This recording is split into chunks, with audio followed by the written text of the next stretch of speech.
Okay, so moving to the next, it's kind of like a terminology that's we're going to discuss.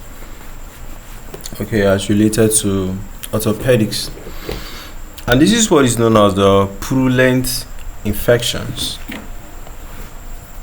Purulent infections.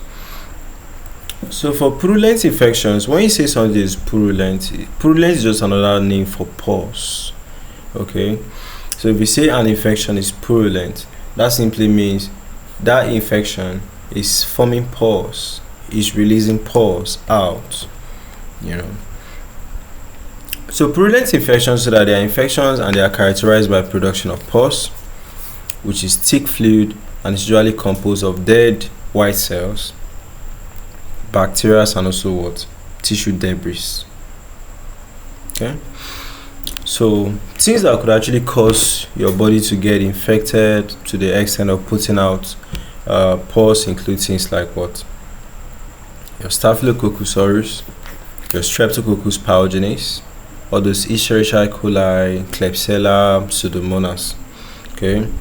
So what are the risk factors if you have the wound and you probably didn't take care of the wound very well?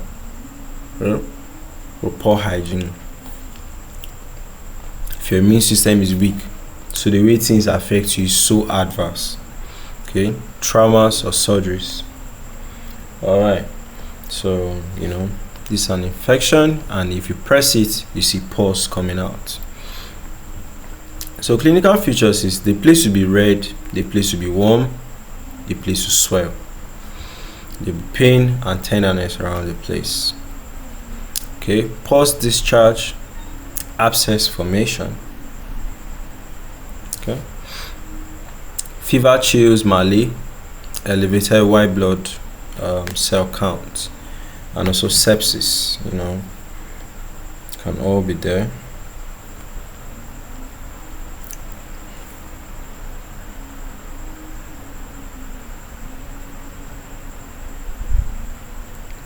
I'm coming.